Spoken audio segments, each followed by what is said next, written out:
Hello and welcome to Off the Shelf with Phil and Dave, the movie talk show where each week one of us takes a movie off our shelf and presents it to the other for discussion. This week we've got coming off of Dave's shelf, 1993's In the Line of Fire, starring Clint Eastwood and Rene Russo, directed by Wolfgang Peterson, written by Jeff McGuire. Dave, welcome back to the couch. Why do you have this movie on your shelf? That's a very good question, Philip. I have it on my shelf because I purchased it last year in 4K. Nice. This is a big investment for me. Okay. The reason why I bought it in 4K is because I have fond memories of it, watching it when I was young, because I didn't watch a lot of movies like this in 93. Wasn't allowed. Yeah. It wasn't privy to them. Too volatile here. Exactly. So this represents that type of genre for me in the mid-90s. Okay. So I saw it there, like, oh, I like this movie. Yeah, let's spend $40 on it. And I will reveal at the end, of course, not now, because then you can just hang up the phone, if it was worth that investment. It's really hard to take off the shelf because you spent so much on it, but do I have regrets will be the question. Maybe that's a different question. That's a different question, buddy. Yeah, not the question of the podcast, but a question for myself. For yourself to live with. Yeah, exactly. To live with the regret that that may or may not be there. That maybe Frank had back with JFK and that sunny day in Dallas. Yep. My friend. Gorgeous. So, there you go. November. And I've been wanting to take it off for a while. Yeah. Since I bought it in 4K, so as an excuse to watch it again. And I've now fulfilled that. That's wonderful. We're happy to have been brought along for the journey. And before we leave, obviously, anytime we're going away, we want to check where we're going and why. And we look to Old Faithful to see where we're going. Yeah, let's see how we do this week. You were a little disappointed last week, so hopefully there's some redemption I here. hope so. Like Horrigan's looking for a little redemption. Yeah. We have here a Secret Service agent, Frank Horrigan, couldn't save Kennedy, but he's determined not to let a clever assassin take out this president. Pretty lame, I would say. It's not very good. I think there's something better. It's not a lot of panache. There's no panache. If you will. I had to look that up. I don't know what that means. Yeah, but I agree. I think that is a disservice. It undersells the movie, I would say. Like, I don't want to watch that. No. Or I'm not excited to watch it. I may watch it if you put a Clint Eastwood directed by the director of, Das Boot and... Had they put Frank Horrigan, someone who's too old for this shit, blah, blah, blah, then I might be more inclined. Sure, that's fair. Have you seen the movie, Phil? I did. In 93, this was prime black box days. Oh, okay. So I watched it a couple of times for sure. It's a good year. Jurassic Park. Yeah, 93 is a great year. I really remembered liking this. When you assigned it, I was pretty excited because I hadn't seen it really since it came out, probably. Yeah. And I remembered very fondly loving it. I thought Clint was great. I didn't love him, but I loved at the time he had done like A Perfect World, which I really liked. Unforgiven was around the corner. I clearly knew this guy had a history. He's kind of like Michael Caine for me, where I only see this guy in modern context. 70 and up. That's fair. I didn't put together at the time that Wolfgang had directed The Neverending Story, which is a movie I loved as a kid. That was like loved. Speaking of memories, yeah. Like I wonder how that would be like today to watch it. Yeah. All I remember is the quicksand. Everybody remembers the quicksand. It's fucking heartbreaking. It is. I don't know how I deal with it now, but probably spent a couple days on it and moved on, right? Yeah, and there's exactly, yeah. And there may have been a dog with wings as well. Yeah, there was a flying animal of some kind for sure. Friendly fella. Yeah, and the song. So I didn't really go like, oh, I got to check out the new Wolfgang Peterson movie. Now, in the years since, he's a guy that has made a bunch of movies that I really liked. Air Force One. On my shelf, A Perfect Storm. Which I really loved in the theater. A rare Wahlberg that you like. It is. It's actually part of an era of Wahlberg that I really could have gone either way. Boogie Nights into Perfect Storm into... Contraband. I Heart Huckabees and Three Kings. That's a 3 or 4 year run where I was like, okay. He's my boy. Maybe he's my guy. And then everything that came before and everything that came after just completely squandered it. Yeah, the stuff I like. That's right, your stuff. But yeah, so I was happy to revisit it. And what are your first impressions? It's tough to say. Sorry, second impressions. Second impressions. I think the movie has some problems, mostly pacing. And And agreed. And I think ultimately has a casting problem.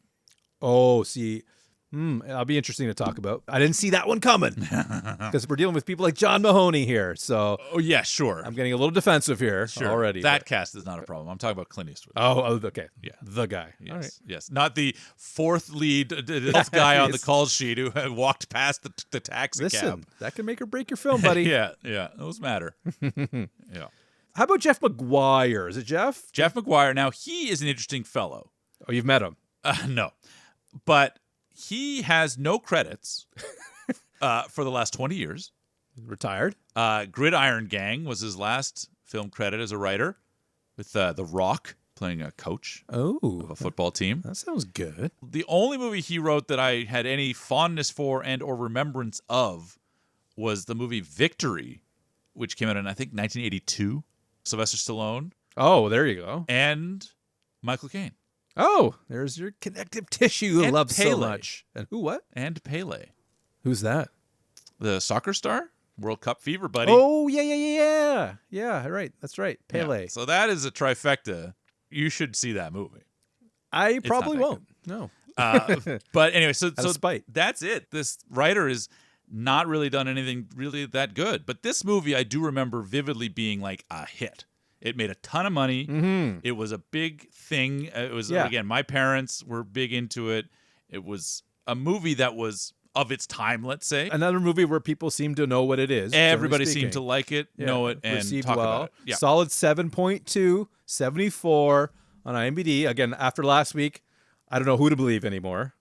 None of them, But that really. that feels about right. I wouldn't give this certainly not now. Even then, I wouldn't say this is really good. I just have fond memories of it. But it wasn't like, oh, I got to go watch this again. I questioned its replayability to a certain extent. I think when I first saw it, my memories are that this is exceptional. Wow, you're coming from there. Yeah. I think my memories are this is great. I love this. More of this, please. Okay, well, you And- are going to be humbled. Yeah, I guess so. I mean, Maybe. I'm 13 years old, 14 years old, and that I'm impressionable, but I'm on the cusp of, we talked about 94, 95. These are sort of my ascent into madness, if you will, in terms of my real sort of hyper fandom. Mm-hmm. So back then, these are movies that I was watching for fun. I was always watching movies for fun, but that kind of blanket, like we talked about last week, just this blanket, okay, whatever you like. Just bring it. Just give it to Consume me. it. Yeah. And I Digest saw it. not a lot of fault generally. And I remember thinking, this is really good. And it was confirmed by, again, it made a ton of money and people liked it. Yeah. So I was like, oh, I must be right. As right? always. I didn't get it. This is what it is. It must be right. This is pre-girlfriends, That's obviously. right. No one's there to tell me different. So anyway, so in that context, I was excited to go back to it. And it may or may not have sort of lived up to all of that, like I alluded to, but it's still an incredibly well-made movie, I would say. It's going to be an interesting one because part of the reason why we do this show is to get together, but it's to see how movies age. We talked about Get Shorty just a few weeks ago, Yep. or even Carlito's Way. These are both from the mid-'90s, Yep. and I didn't feel they aged poorly at all. No, not at all. Relevant still, not those, ooh, you can't say that moments. Sure. This... Pressing on some buttons. A little bit, Okay. but not to the point of whoa. You're not out. Yeah, what are we doing here? But Sure. some of the dialogue, some of the themes of it, okay, it's still fine, but maybe didn't do as well as movies that I just mentioned necessarily, but just changes your overall experience of enjoyment factor now versus then. Yeah, I mean, that's been the beauty of the project that we're doing here, right? It is that, does it work? Did it ever work? Will it always work? Or will it work again? Yeah. Like Inception. Sure, exactly. Garbage for a day. That's right. Or questioning, why did I like this to begin Yeah. with? And answering that, oh, this is why. Yeah, Or I I've was right. changed. Exactly. Yeah, I'm a different man now. Yeah. I'm too old for this shit. That's right. As you get closer to the age of Clint Eastwood in this movie, do you have different feelings about what it is like? I get it. I get it. Yeah, no wonder. So much regret. So I think those are themes and interesting components. It's the action pieces that I don't know fully live up to what an action piece is in the modern kind of context, let's say. We've seen cat and mouse movies even just within our last week. That's right. We That's literally right. said cat and mouse. That's so. right underwater. So does it have to compete against every single other cat and mouse cop drama. Technically it does, but not really. Let it exist in its own context, because if you're just comparing and contrasting, you'll have one of those movies and nothing else. That's true. This is the way I look at it. It's competing with itself. Yes. From 1993. Yeah. For me, that's how I'm gauging it. To your point earlier, it's an unfair playing field because it stays 1993, and you're in 26 saying, ooh, that joke doesn't work anymore.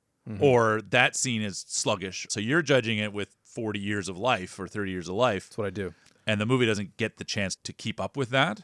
I can either revert back to 11-year-old self watching it, or I can be 40-year-old guy looking at it in different context. So it's been the fun part. And this movie fits really well, I think, into that, because I don't have an emotional connection to it like I did Jaws. Yes.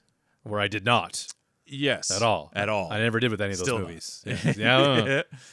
Well, I'll decide at one point if I'm going to go on offense or play defense on this movie. Fantastic. As in defend it or pick it apart. Or offend me. Well, I'll try to do that every week. If I can squeeze that in, that's just a bonus, buddy. That's a dollop of ice cream right there.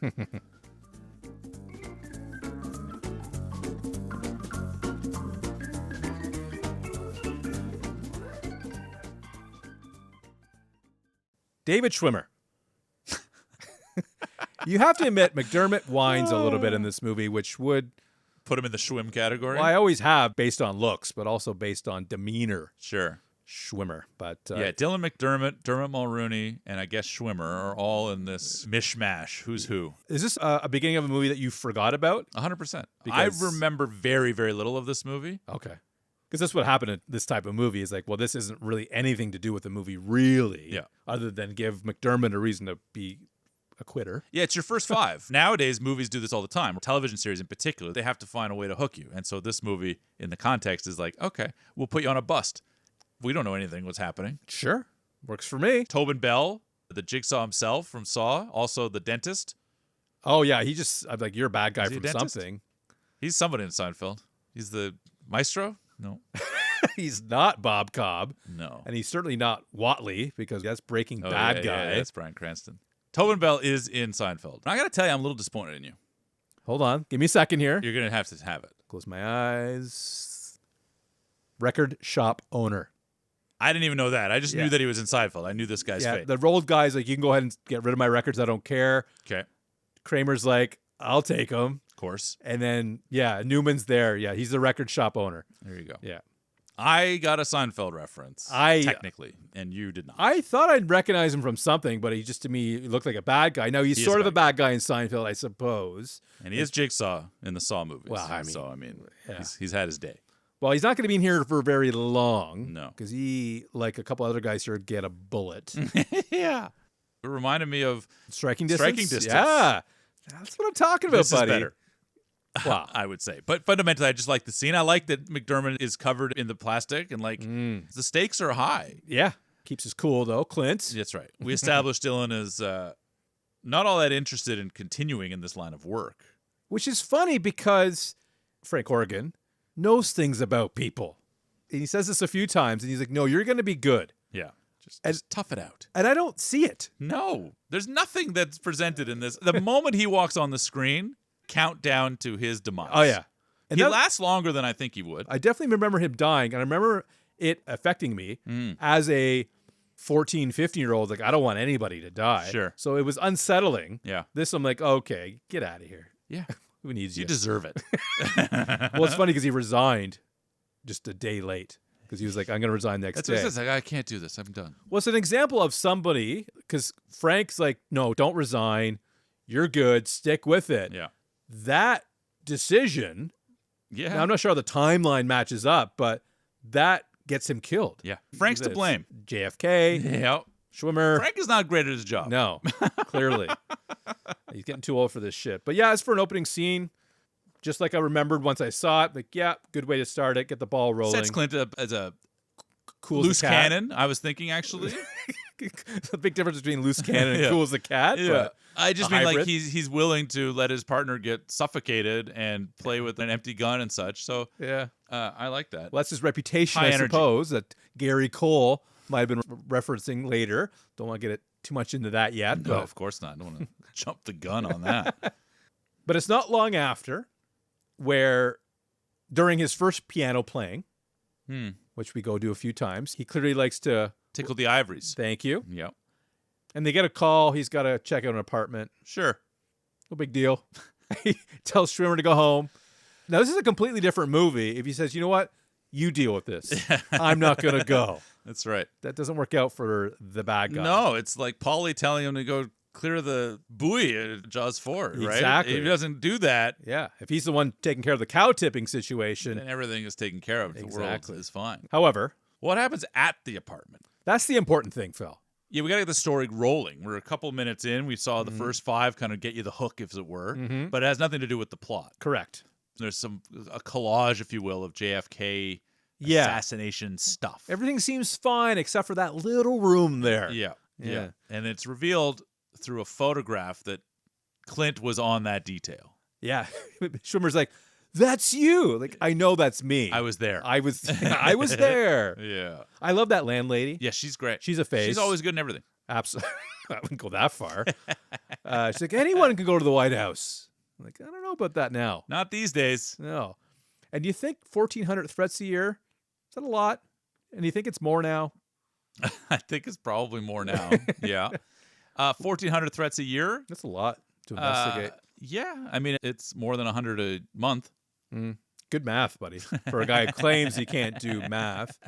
But they have to investigate every one of them. Of course. But we get the first look of John Malkovich.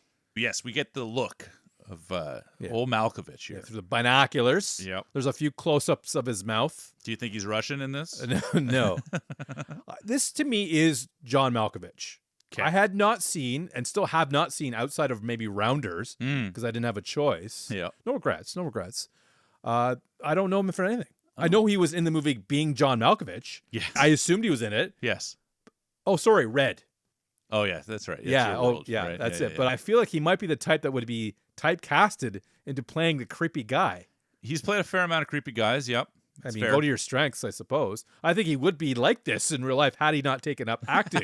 There's a fine line between, Sure. you know, He's blurring it. Yeah, I get that. perhaps, but Clint's looking out the window, checking stuff out, has And no being idea. checked out. Yeah, being checked out. And the next day, apartment's empty and there's nothing but the picture of him. That's right. So obviously he knows who this guy is. Yeah. And wants to play a little bit of a game.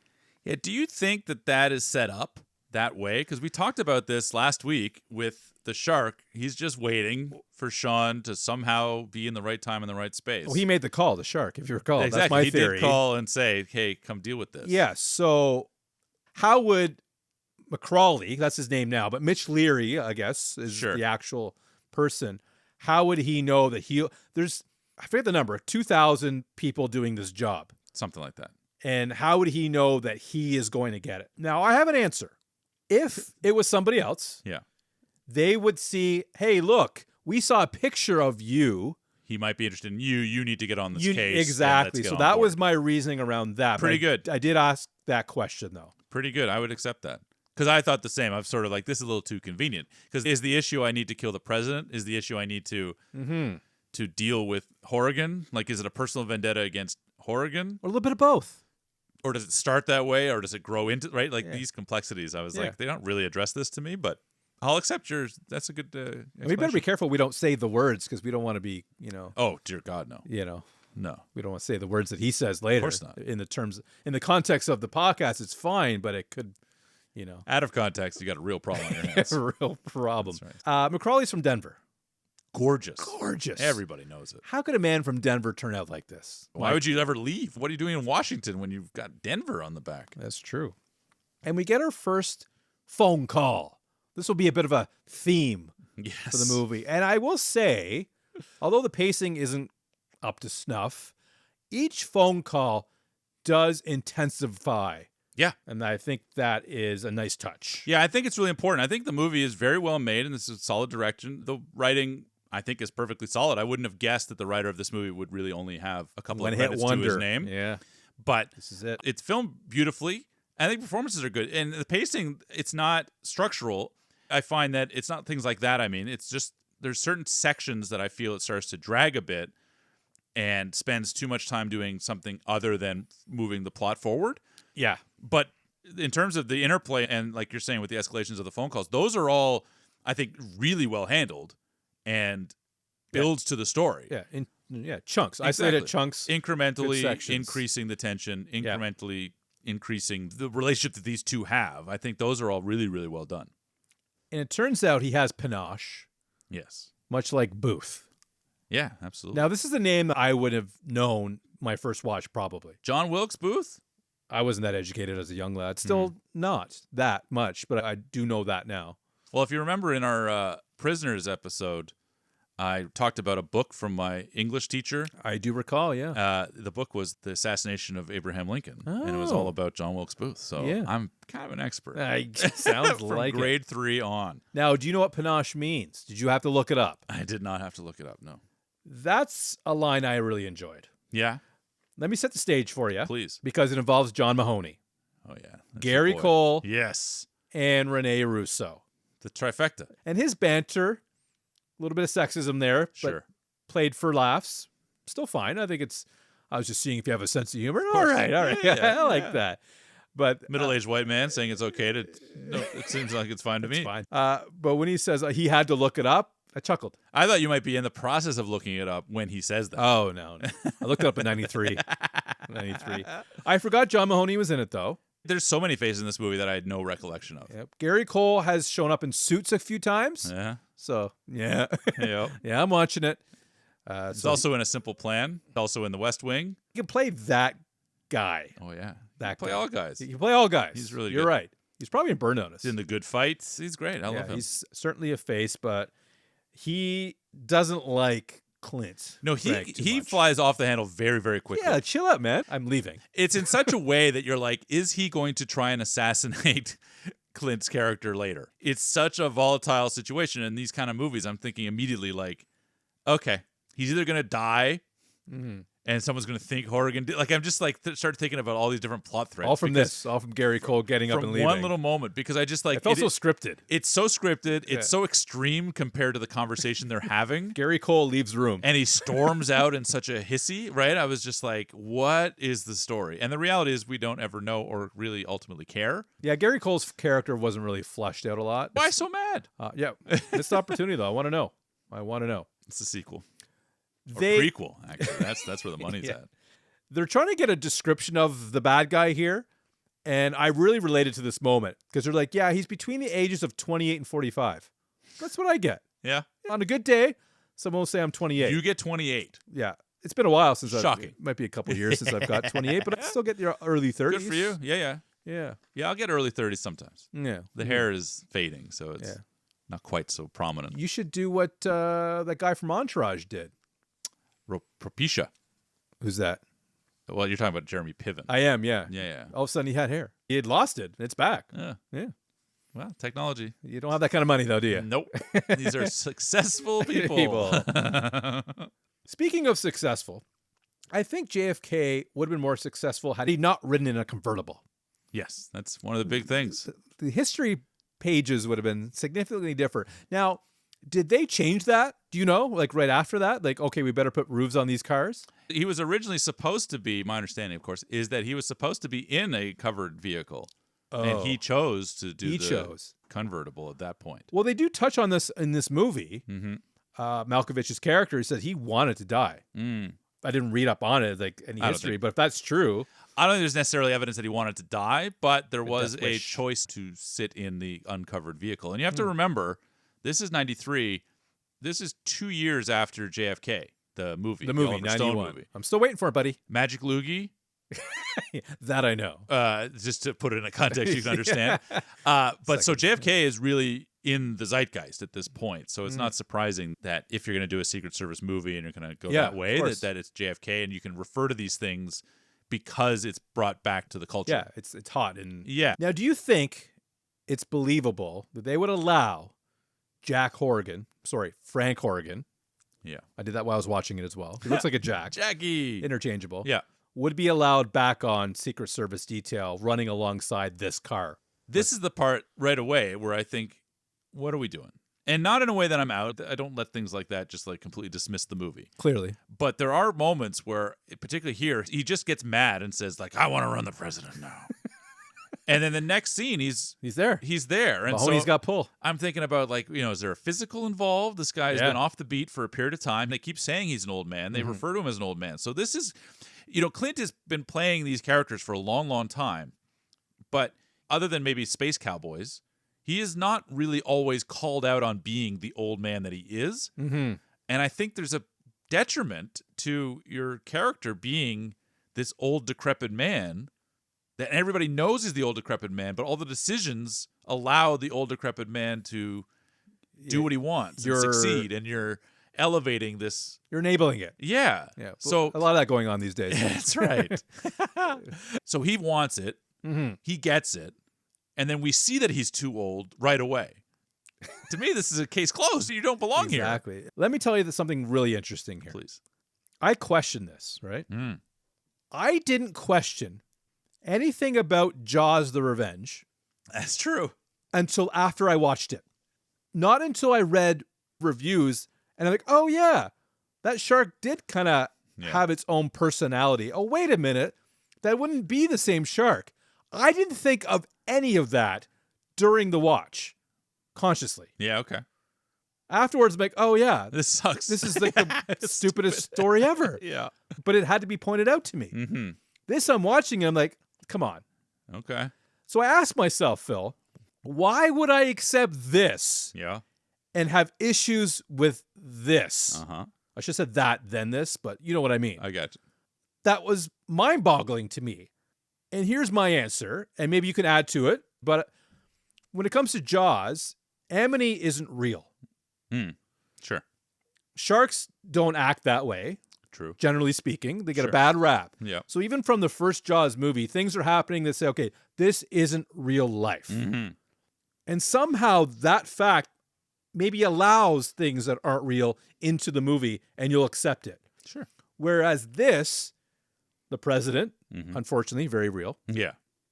JFK, very real. Yeah. Washington, Philadelphia, LA, these are all real things. So this movie is very grounded into real events and reality. So I'm thinking maybe that's why you're less accepting of these things happening in the movie because of its presentation of this is true life. Sure. I think fundamentally that's where I think something like your argument a few weeks ago in 12 Monkeys falls apart because there's nothing real about that either necessarily. We're in a futuristic world. They're sending back through time. You're fixed, right? Like, yeah, there's no mention of so like if real it's people. Yeah. So other than Philadelphia. That's true. Philadelphia does still exist. You're right. So anyway, it's not meant to poke back, but it is that sort of it's really the tilted camera. It's what you choose to, that's it. That's all it is. What you choose to accept and not. I can like Jaws 4 and I can like UHF and I can love Sunset Boulevard and they're not rated the same way. But for me, I'm usually the guy that will, no matter what, nitpick these things. 100%. That's why I was so shocked. But we take the most ridiculous movie and somehow I accepted it and didn't even really pick up on the fact that it was this ridiculous until I think that's even worse. That's just concerning because I can look at it and go like, "This is stupid," but I like it. But I'm in it. But you're not even knowing that it's stupid. I know, and that's where the problem lies. I believe. All to say, it was never enough to take me out. Sure. These are things I did not pick up on the first time I watched it, and a part of these things are things I did read after as well that I kind of picked up on it, but didn't fully grasp it. Sure. Yeah. This is why it's good not to read those things. I'm really just curious. Yeah. I'm looking to either justify why I don't like this movie.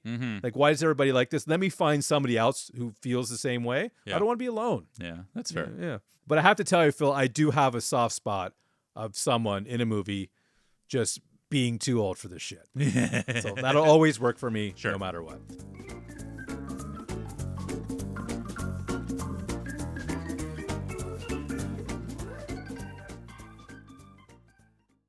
Malkovich now on sort of the other side of it. He's in his prime. He's on the cutting edge. Because I watched this and I'm like, at the time you think this is fakery. This is movie silliness. But he basically is implementing a 3D printer. Yeah, right? Which is pretty commonplace now. Now, whether it can turn into a fully operational gun is questionable, but fundamentally, he's building what is effectively a 3D printed gun, which we could do today if we wanted to. Yeah, I always question if this gun would have the appropriate firepower to fire that way, but with a pen spring and who knows, but it's impressive. I was struck by something in 93. We talk about, growing with the movie. I would have thought this is just fantasy. Mm-hmm. And now we're living in a world where, maybe not this specific example, but you could just print something. Well before their time, buddy. Yeah. And we get the second call. Call number 2. To Clint to just say hi, I think. They were just chatting about their mothers, I think. Just catching up. Meanwhile, they're trying to trace the call.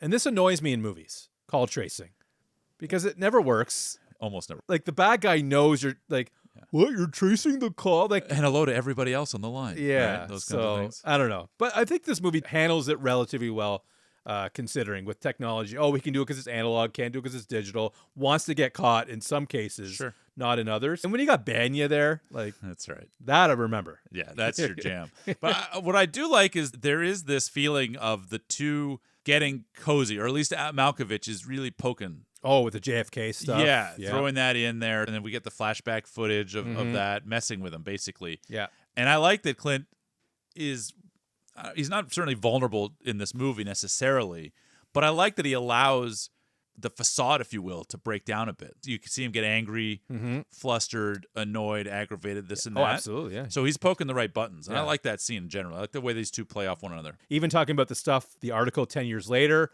revealing he had a drinking problem, divorced, really getting a little bit more personal. Yeah, and I think it's a good example of an exposition dump because we as an audience don't know any of this stuff. And we get it through the villain who's saying, I know you. Here's what I know about you. Let me tell the audience. Yeah, so it helps us, but also gets under his skin. So I think it's a nice twofold use of that kind of information. They end up raiding the wrong house. Well, you can't do that today. Bad news. Major lawsuit. But I think about things like a VPN in the modern context, right? You're like, oh, you think I'm in Denver thanks to my IP address, but no, I'm over here. It's just the world we live in 30 years later. Just a different technology. Just a different technology, same principle. I feel bad for the people in Denver that are getting raided right now. Right. Then we get to see a familiar face that you love. I do love him. Die Hard 2. That's the peak for me. Watergate. Is it Fred Thompson? Fred Thompson. Fred Thompson. I think it's Junior. Oh. Doesn't matter. I just think it's Junior. You're right. Doesn't matter. What matters is he will not cancel the French gig. No, he's very hell-bent on this. The numbers are low. Deficit we need to make up. Yeah, doesn't want to piss off 40 million French. He's the chief of staff. That's right. President's running for re-election. Yeah, and Frank has a history with chief of staffs. Chiefs of staff. That's what I said. So they butt heads, essentially, and the show must go on. Even if it means he loses because he's dead. The race. That's it, yes. He says that a couple of times. It's going to take a dead president to prove basically what I'm trying to tell you here. But get it through you. We're pretty early on in the movie. So I think when it comes to telling the story, I don't think you should be like, you're right, Frank, we better do what you're telling us, because I don't think there's enough there.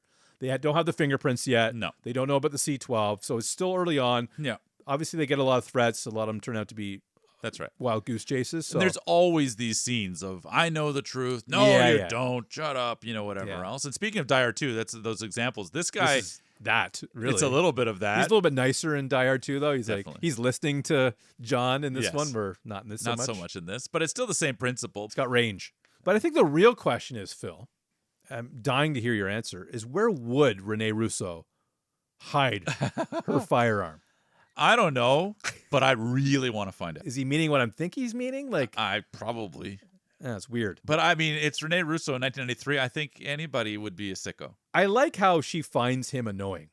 Yeah. What I don't like is that somehow that becomes endearing. Oh, it definitely does. And I don't like that. Yeah, come on. Look at his eyes, man. If they were just like playful, platonic, you're my annoying grandfather, there's a bit of an age gap. It's just whatever. I'm not here to judge, but it's not that great on screen. And this has come up at least a half a dozen times over the years. Is a romance necessary in this movie? Yeah. And if it is it done well? Is there chemistry? Is there not? This feels like a check on the box. I don't think it belongs in the movie. I like how they build a bond. Sure, I have no trouble with their relationship. Yeah, but they don't have to be. But it doesn't have to be physical at all. I don't need to see that. No one wants to see that. I remember when we did Hollywood Homicide. Yeah. I don't need to see that. Exactly. It doesn't hurt the movie necessarily, but it's not additive. Yeah, I think we both know that we don't like additives. No, unless they're additive. When's the last time you've been to a bank? Recently. I had to get a certified check to pay for my furnace. Yeah, got you. Yeah. Understand. But not often. Not often. I think I revealed a few weeks ago I'd been there for the first time, and Yeah.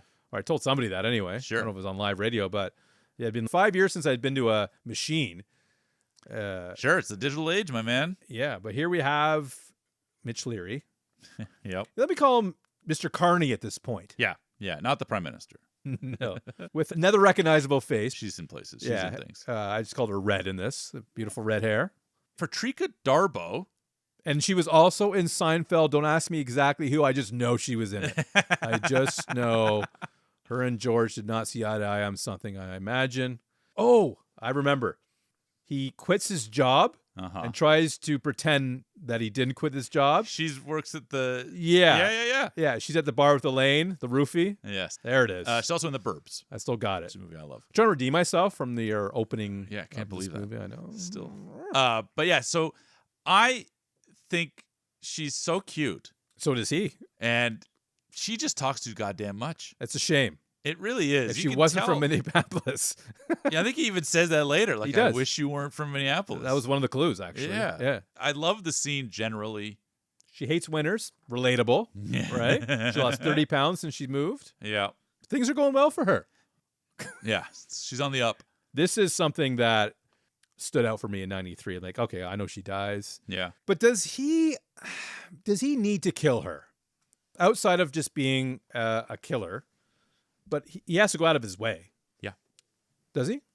Yeah. Why? She knows too much. Does she, though? Yeah. She knows he's a liar. That's it. I feel bad for Sally.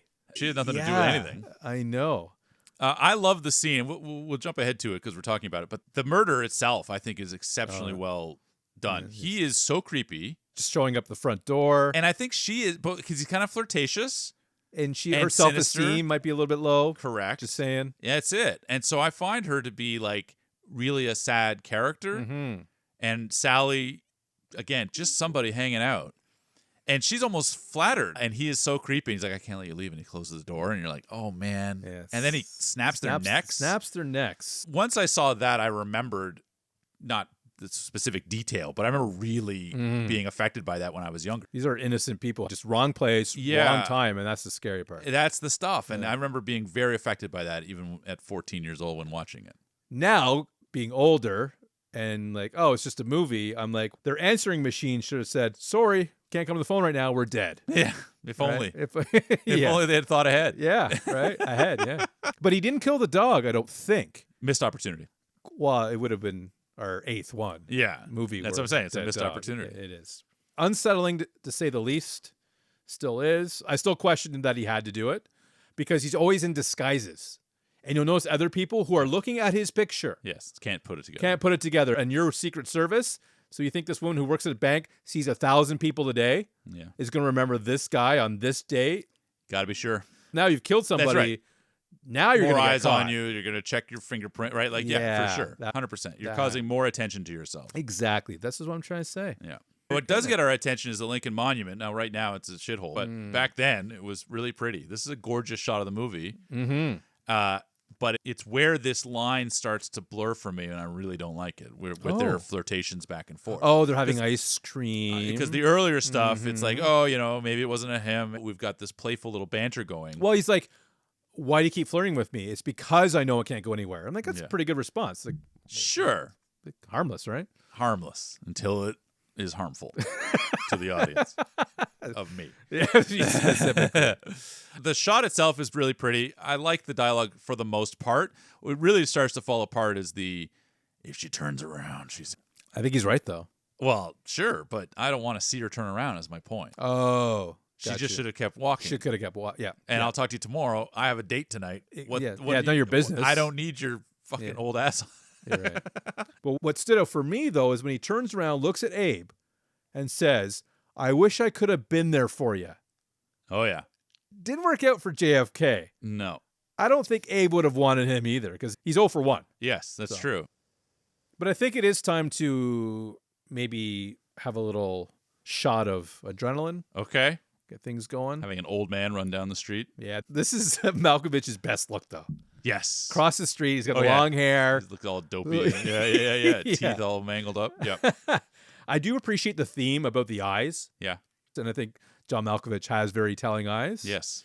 The movie spends a lot of time on his eyes. Yeah. In the early His parts mouth, anyway, yeah, like kind of close-ups. not revealing those very extreme close-ups to just hide his full identity, I think, which is really clever. Yeah. But just a short chase. Just enough to get his fingerprints. That's right. Kind of sloppy. What are you doing? Well, it doesn't matter because it's C12, so don't worry about it. My question is, how does Carney afford to have 2 apartments and a workshop Yeah. and writing checks for $50,000? Where's his source of income? Doesn't matter. Maybe it's inheritance. We Yeah, don't there's know. no real explanation for it. Ultimately, I don't know if it fully matters, but it doesn't hold up to a lot of scrutiny because those kinds of things. You're like, why? You can just walk in. How long has he been planning this? And again, I go back to the first question, which is how is Horrigan connected? Mm-hmm. Was he connected from the very beginning, or is it an add-on as it got closer and closer? Like the package, if you can have all these... Oh, it's a good movie. These assassination moments and all the setup and stuff. That's an underrated film. Sure, but you had an establishment on some level of who is involved in making this happen. Yeah. There's nothing in that here. He's just angry. I thought about that movie watching this, and if I had to pick between the two of what had to stay on my shelf, I would take the package. Wow. Yep. We don't have to talk anymore. There's just something about that movie that... Yeah, you love that movie. I do. Yeah. But now we have to move on to something I know you're not going to like. Just judging by your tone. Uh-huh. He plays the piano for her. Yes. That was He nice. tickles an ivory or two. We've established. Yeah, that was real. Yeah, no He doubt. actually did it for real. Maybe, Yeah, I don't know. He loves jazz. She's like, I heard you didn't get along with Nixon.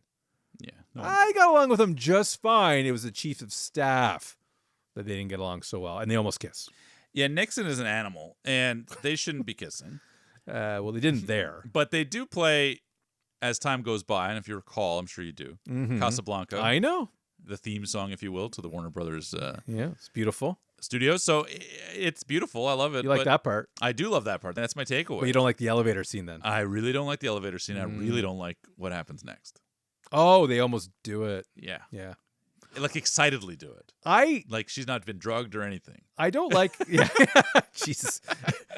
Like she's into it. Yeah. And that's a problem. Do you like the camera shot of watching the stuff fall, like the handcuffs? I thought that is kind of... It's funny if it's a naked gun. That's the thing. It's kind of like... And it keeps coming down and more and more. It's not really appropriate in a weird way for the movie tone. Yeah. But I like the scene nonetheless. It made me chuckle. I feel bad he didn't seal the deal. Yeah, of course. She picked Just up the 5 more phone. minutes, she picked up the fucking phone. She picked up the phone. You never pick up the phone. Don't pick up the phone. It's Love Actually all over again. That's right. You know how I feel about that. But she must have the flu.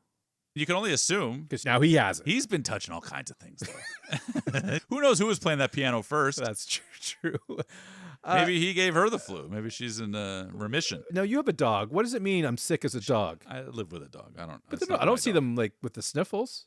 They often get the sniffles. Oh. Allergies, too. So sick as a dog means dogs get sick. In my experience, this dog gets sick. All right. No, I mean... Allergies, mostly. I'm asking you because you know. I don't know. I've never owned a I dog. don't want to know. Okay. I wish I didn't know. Sniffles, yes. Do you think Clint plays feverish well? You know how I felt about Gene Hackman playing tired? Yeah. These are the questions I bring to the podcast. That's right. I think he's great. Generally speaking, I love Clint in this movie. Yeah. I just hate all the romantic stuff, but I think he's really good in it. Mm-hmm. And I think he plays pretty sick, pretty well. Yeah. And I agree. I like him in this movie, generally speaking. I'm 90% with And it. he's on Air Force One, and maybe Wolfgang's looking around thinking, I could do something I with could make this. a movie out of this. Yeah. Yeah. You know who's missing? Yeah. Harrison Ford. Another That's old- who needs to be another here. old white Another guy. old Let's go man. with Harrison. On my shelf, by the way. Yeah, of course. In 4K. A couple of Wolfgangs right there on the shelf. And I didn't And even no know idea. it. No idea. I'm a big fan, apparently. But what happens when you have the flu, Phil? You're disillusioned, Yeah. Hypersensitive. hypersensitive, very icky. I don't like the flu. No. The tingling on the skin, the head, the Sweaty. whole thing. Yeah. This is a person that should not be working. These are days where I call in sick. Yeah. He shouldn't be there on a good day. On a good day, he shouldn't be But there. we're willing to allow it for the movie to exist. Exactly. Yeah. We're going to trust John Mahoney's judgment, as we should. Yeah. Got him killed in striking distance, but Yeah. it's neither here nor there. But yeah, I never thought about that. Like, take the day off. Just get out of here. Next man up. The first second this guy shows up in the room, Yeah. you say, get out of here. Not to mention you are contagious. Correct. You're around the president. Yeah. You're also at a hotel. Guess what? Get a nap. What are we doing here? At that part, again, who gives a shit in the end? But man, just We have more gripes just talking about this than we did last week. It's ridiculous. That's the weird phenomenon. because this is a higher brow movie. Yeah. This is 2 hours and 10 minutes. It's Yep. got a great cast, a great director. It's like trying to be something, and, Yep. and most of it is successful. Yep. But It's grounded. when it comes to these choices, it's difficult to find the reason for being. Yeah. And I think now, like, we just put things under a microscope Totally. more. It's the point of the podcast. But in general, not just for the podcast, I think as a society, Oh, sure. with cameras everywhere, we're just analyzing more than maybe we did in 93. I think We go often in, the opposite is mindless, we watch it, enjoy it. Now we're like picking it apart. We're like, I think there's I a don't certain section, yeah, for sure. Yeah. Movie sins and all that shit. yeah, where you're just like, more your whole stuff. purpose is to Kind of seeps into your brain sometimes. So at least a little mine, polluted anyways. for sure. Definitely polluted. All that being said, what is executed? So if you allow that he's there, which again, it's in the movie, I love this scene. Okay. Like I love the way in which the balloons pop. I think Clint is playing it exceptionally well. Sounds like a gun, though. Right? Like Yeah. all of that, get down, gun. It's not action necessarily, but like it elevates the movie. So I think everything about it works, except for the fact that I'm like, it's for plot. And the more things that are happening just because the plot sort of says so starts to hurt the movie in the end for me. It's a good scene for a trailer. That's it. Yeah. And if you strip it away, it's a great fucking scene. Yeah, I see what you It just mean. doesn't really belong. Mm-hmm. I understand what you're saying, Phil, which is not often. And then as a result, he's off the detail. He's off it. Face it, he's too old for this shit. That's it. Quote, Yeah. unquote. But also, again, it's your fault for putting him on the detail to begin with. He's an old man. You know, John Mahoney put himself on the line here. Yeah. We get another call with Booth, Leary, Carney. Yeah. Cut Really fucks with him this time. Could you say Malkovich, I guess, at this point? Yeah, this is where they're talking about the game. Yeah. Good movie, by the way. Michael Very Douglas. good. Yep. Offense versus defense. Yeah. I like that. Yeah, totally. I like football analogies. Yeah. That's the sport I chose for this, by the way. I don't This know is why. football. Yeah. It's He football. took a 12-on-12 team sport and turned it into a one-on-one movie. Yeah. Interesting. But I like it. Yeah, okay. What I don't like, though, is the investigative stuff Okay. that follows it. The conversation's fine. Yep. I found it weak Okay. and uninteresting. This is the part we're talking about where the movie starts to lag. So Lull, it isn't a pacing entirely, but when it slows itself down, it becomes, I don't give a shit about Yeah. this. It could be slower, but you still need to be interested. That's it. I like clever clues, Yeah. and I have issues with one that's coming up with S.W. Skellum. Oh, yeah. Like I wrote down, ask Phil about this. 'Cause Yeah. I like Nothing. I got nothing to That's like the clue of the movie. Yeah. And there's other ones I don't mind, Sure. but this is the main one. Southwest. So it's kind of silly. It is nice to see John Hurd It's never been not nice to see him. from Home Alone and Beaches. Yeah. A couple in the archives. Home Alone 2, I guess, in the archives. Yeah. Yeah, that's right. And fortunately, he remembers enough. Yes. Just enough. Just enough. Now, I don't hate this scene because John Hurd's in it. It's impossible to hate it. Yeah. But it leads him to the next guy, which felt too easy. He seemed to know too much. Oh, I know where he lives. Like, Yeah. okay, well, all right. Yeah, it starts to fall apart. Like I said, this is where my notes are really that this is where it starts to lag a little bit. Yeah. And we end up eventually in the hands of the CIA. He's C-12. Yeah. He is He's- Mitch Leary. That's right. He's Yeah. a predator. Yeah, he's not Not good. the predator. He's a predator. He is one, and he's government trained. That's it. So that is Very information package-like. that Yeah. I would like, frankly, I think a little earlier, or to just not have to gone through the last 20 minutes of whatever to get there. Because I like that he's a bad guy that's You could have got that that. at their level, but that could have been Sure. after the fingerprint. Like, yeah, Right? there like, you go. Like we've got a trace, There's but 10 here's the minutes. bad news. He's C-12. Okay. And do something with that. And then build on that and Yeah. try and dig into that a bit more instead of this sort of random search and find. I think you're right. I think you're right. Pains me. Doesn't pain you as much as it pains the hunters, though. Yeah, and again, it's one of those scenes like, oh yeah, here's where he just kills two hunters. That's right. Yeah. And I remember this from when I first saw it. Yeah. I remember the gun. I remember shooting them, and I remember the guy saying, like, "That's nice. That's real nice." Now, You can remove this from the movie. Totally.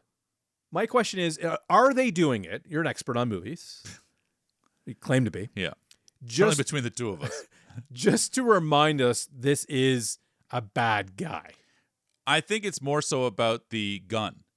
Oh, just Like it's to show that what a we saw showcase for the him. gun. I think so. He built it earlier. I We believe, don't know why, Mhm. right? We just see him putting it together and taking it apart. I'm so assuming to kill the president. forth. Yes, of course. But I said it. would but would it work or not? Mhm. And I think this is an example of just how easy and look how cool this is. And also the side effect of that is, of course, yeah, I'm a psycho. So I think it is twofold. One, as an audience to go, oh, that's how they're going to do it.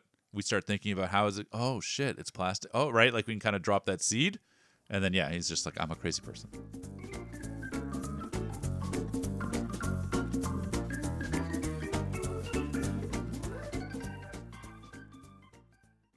I think we are on phone call number 4, I want to say. Yeah, sure. Not that I'm counting. No. I think if you were, you'd find out it's the third phone call. But I was going to say 3, actually.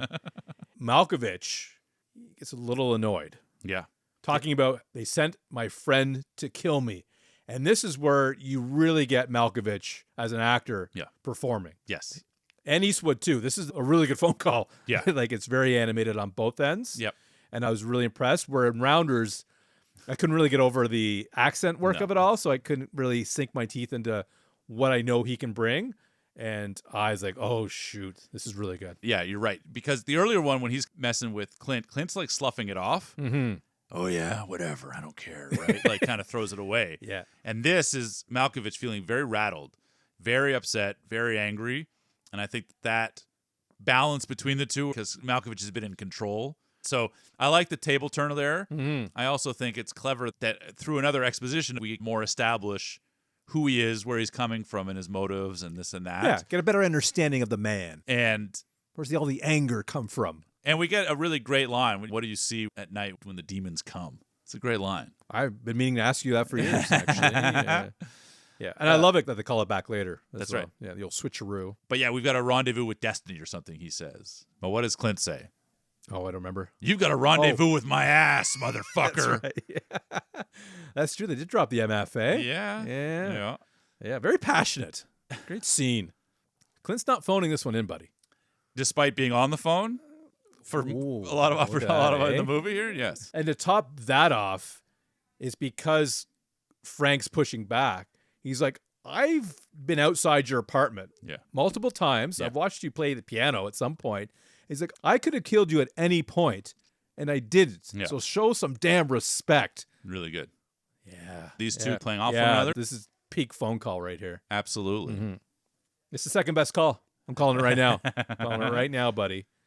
And the movie picks up a little bit here. Yeah, for sure. We get a nice chase scene, which, as much as I want some action, I felt it went on a little bit long. It's a lot of rooftops. A lot of rooftops. Could have saved themselves some money. Sure. Less rooftops money. I assume so, right?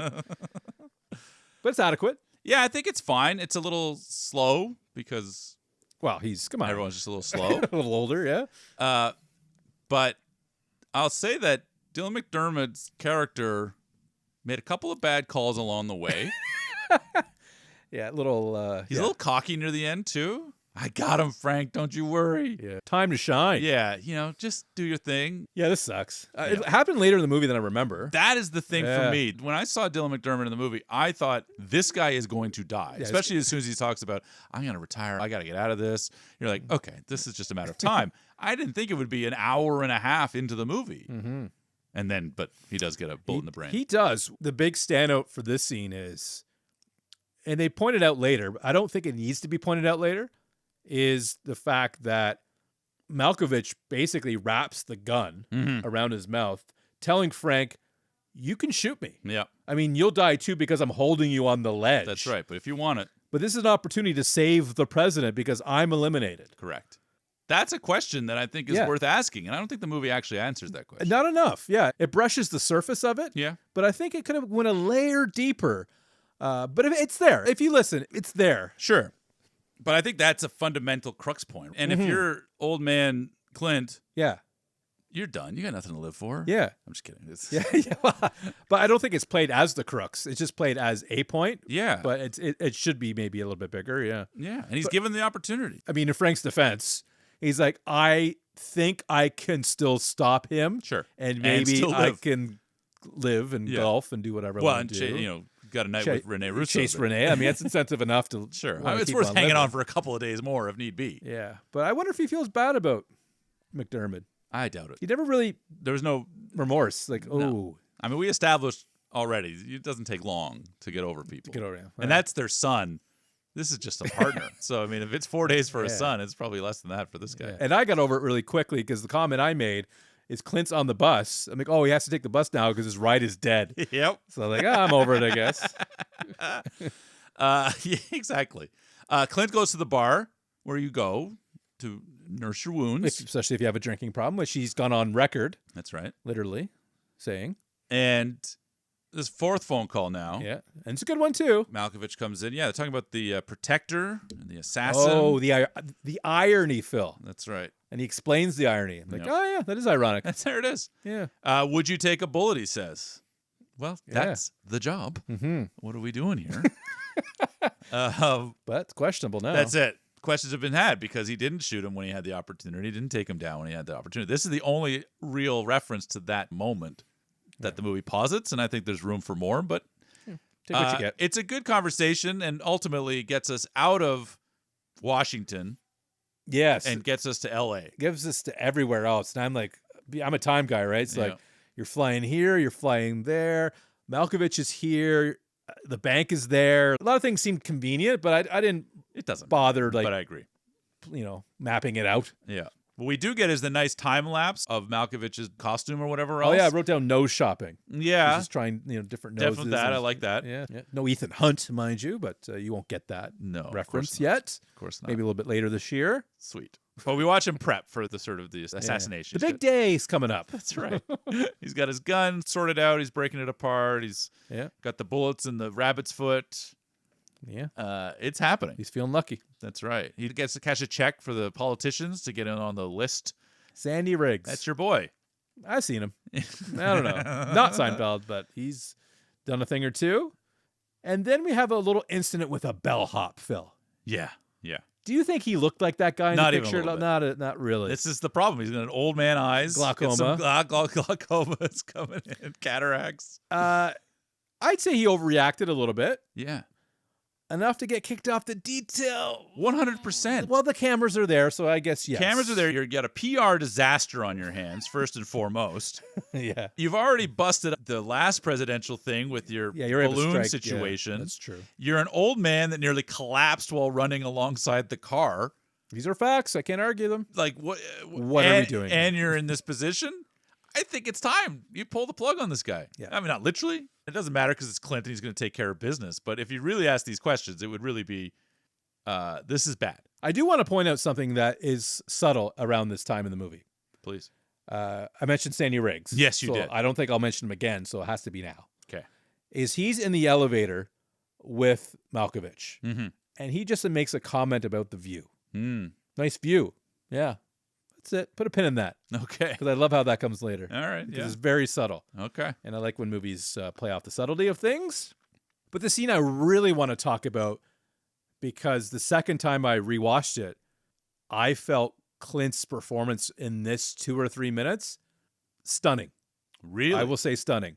He's in the president's suite. Yep. For whatever reason. Not important. Sure. She comes down and they have this tender. Yeah, this beautiful moment. He opens up about JFK and his lips are trembling and he's really holding it back from just having a Lorraine Gary, I'm on the ferry scene. Sure. And I think he portrays that really, really well. Clint is a great actor. And all the stuff I'm talking about is mostly plotting issues, not performance issues. Because I think, those kind of moments. Yeah, it's their fault they're letting me do this. Like he shouldn't be there to begin with, but he's really good. Yeah, it's like I want to be here and they're letting me be here, so here I am. So here I am. You sort of suffer the consequences, frankly. Frankly, Horrigan speaking. But I think you're right. I think there's a depth there. He's definitely a capable actor for sure. And here he does the job. He takes the bullet. We watch the payoff, if you will, of Malkovich loading the gun sight unseen Yeah. under Yes, the table, under the which I thought table, was yeah. really good. He does feel the world closing in a little bit. Yeah, 'cause drops the bullet just to give us That's a right. false sense of, tension increase. We see Horrigan with the guest list, so like things are ratcheting up, if you will. And I think this is actually really effective. Do you think Gary Cole gives it up too easy? Yes. Because they have a history. Yeah, fine, just go. Yeah. Give it to him. You just stormed out of a room. Yeah. It's like, I don't In a care. hissy fit. I give up. I don't even care anymore. Yeah. Gary Cole. Yeah. Yeah, I think this whole sequence, I think the music plays well in this section. It's fine through the whole movie. Yeah. But here it feels like, okay, this is the time for it. To me, this is the biggest issue with the movie, is that the movie doesn't end here. Because the stuff in the elevator after, Really? You don't like I that? do not at all, Oh, personally. okay. Well, you need to have the scene, and I'll tell you why. Please, this is your opening. Because it's the chance for John Malkovich to say, "Nice view, eh?" He does There the it old is. switcheroo from Yes. Sandy Riggs. So for that reason alone, it's got to be there. in It's there. that subtle scene. Like he's taking something that was said to him, Yeah. and Oh, this is how humans talk. well, and little he's bit, like right? this psycho Yeah. who's killed 4 or 5 people, Yeah. but he just says something so casual in a situation that doesn't lend to be casual. Totally. So I like the scene. Okay. What's the real problem for you, Phil? What is it? What irks you about it? I think the movie's done. I think he did the thing. Okay. And I think had he been shot in that moment, Malkovich, then that's when the movie ends. He took the bullet. You see who shot the bullet. You kill the guy with the bullet, and it's over. The stuff in the elevator, I think, drags on too long. Closure. It's too much chatter. Closure. It's too much like The Commuter, unnatural and uncomfortable. Don't you dare. I think it's obvious to me, and I think it should be to him, that he's talking Oh, into to Malkovich, it's like, oh, wait a minute, you're not talking like, to me. I see your earpiece. I see you talking into your hand. I hear you saying things that aren't really congruous with what's happening. He's so into himself and what he wants to say that All right. Well, if you're going to just argue it for the sake of it, then why are you even asking the fucking question? Well, I thought maybe you had a valid point. I'm not hearing anything valid here. I think you're wrong. Those are all reasons why I think it's unnecessary. Aim high. Aim high. Okay. Anyway, I hate it. I just think it's unnecessary. More than I hate it, I just think it's I unnecessary. think hate's a strong word, Phil. So Yeah. I want you to retract it. But it happened, and you're going to have to deal with it. Yeah, clearly. A lot of broken glass. Yes. But it's certainly a big enough of an ordeal for Frank to hang it up. Yeah, he did his job. He took a bullet. Yeah. And he's with the journalist outside. It's like, well, this is why I'm quitting, and I can't be undercover anymore because you guys ruined it for me. Yeah. Yeah. Sticking it. Yeah, it's your fault. And what do you think about the last call? Semisonic? The after death call. I like it. Yeah. I really do. It's a nice touch. Yeah, I don't remember the exact wording of the message itself. I don't think it's like, really meaningful, let's say. No, but there's meaning behind it. Yeah. And I like that they leave. Yes. Because the gist of him saying, well, you don't have a life anyways. Yes. I'm dead. I know I'm The dead. game is, yeah. But now the game's over. You have nothing. Yeah, He's like, I don't have to listen to this. that's right. I got my girl. I got ice cream to get with my gal, Renee. Yeah. I just had ice cream yesterday. Yeah, it looks like it. Someone said I looked good yesterday. Same day. It was your wife? No. Someone obligated? I'd said that for Was it your mother? years. But this part. Yes. Talk to me how you felt about the ice cream scene. I think it's fine. I just don't want them to be romantic. Mm-hmm. I just don't think it's necessary. They don't kiss here much, do they? I think there's a little grope, bit. little touch, a little feel. I don't know. Yeah. It just feels unnecessary. That's all. And it's my issue with the whole thing. It's like Under the shirt? Or? we have to have it because that's what you do. And we've talked about it in different movies as well. Yeah, we And it's have. not even entirely the age thing. It's just the chemistry thing. I don't think these two need to be together to make the movie make sense. And that's my overall challenge. What are your final thoughts on the movie? It does have my favorite line of the whole film Explain it. right at the end. Tell me. I'm not going to explain it. I'm just going to say it. And if you don't get it, Okay. then I'll be very disappointed in you. All right. Frank says, I know things about pigeons, Lily. You love it. Because he says this line earlier about people. I'm like, well, I didn't like it. There's no evidence to it. But now, to show. but now he's making fun of himself. Yes. It's just funny. Yeah. I think it's a great line. Yeah. It sells the movie. I know things about pigeons. That's good writing, Elaine. Yeah. Right yeah. there. Right there. I think the question is, though, Phil, is watching 2 hours and 8 minutes worth it to get to my favorite line? That's the question. It's a tough one. It's not a breeze. We've done some breezy movies lately. Yeah. I wasn't incredibly excited to watch it. There was something in the back of my head that says you're probably not going to like it as much as I did in 93. Okay. And that was the result. You've articulated it in some ways that make sense with the pacing and stuff. Like, yeah, I get it. I really don't have any problems with the gripes we talked about. Like, that wouldn't prevent me from watching it. Sure. I'm still in it. Yeah. But it is kind of slow for me, and I don't like the investigative stuff. So those things combined make it a bit of struggle. There's not enough good stuff, like really good stuff, to really sink my teeth in, to want to go back to this movie too often. Okay. I don't think there's a ton of replayability of this. I don't see myself wanting to watch this movie ever again. Wow. And that hurts because $40 well I spent. know. How about yourself, Phil? What are your final thoughts in this movie? Would you want to watch this movie in the next 5 years? Is it on your shelf? It is not as Okay. now. Would you like it on your shelf? I think if it were less than 40, I might consider it. We can negotiate something. I'm a reasonable man. There's a lot of things in the movie I really like a lot. And Clint is, I think, really great. Malkovich is really great. Yeah. I love seeing the faces. I think the direction is really solid. There's nothing I don't like about the movie necessarily, except for the romance, which is really a small piece of it. I think it's a little bit loose in the middle, as I mentioned. But fundamentally, I think it's a really good movie. I do think that it is maybe not quite so rewatchable, like, to be like an annual watch kind of thing. Yeah, that's what I'm saying. Yeah. But I was happy to revisit it, and I doubt that it would take another, I haven't seen this movie in 20 plus years. I would say it likely wouldn't be another 20 plus years till I see it again. I'm thinking $25 and I'll throw in Guns of Navarone because I got 2 copies of that. Think about it. Sure. Let me know. We can discuss off mic Yeah, they don't need to hear it. as needed. But We'll let them on know. mic next week, Yes, give us a little taste. we talked about it earlier. You mentioned it as a really good movie. And that's all I'm going to say. What's enough for me because I know what I said. If you think so. Yeah. You got a bad memory. But you can listen to it again. Thanks, folks, for listening to us this week. As always, we appreciate it. Please rate us 5 stars in your podcatcher of choice. Subscribe so you never miss an episode. And please share the podcast with every single assassin? I was going to say Secret Service Secret person. Service. There you go. Find people in law enforcement and tell them to listen to the show. Yeah. Not so much the assassins. Or bankers. Yeah. Bankers, too. Politicians. No. We don't want that.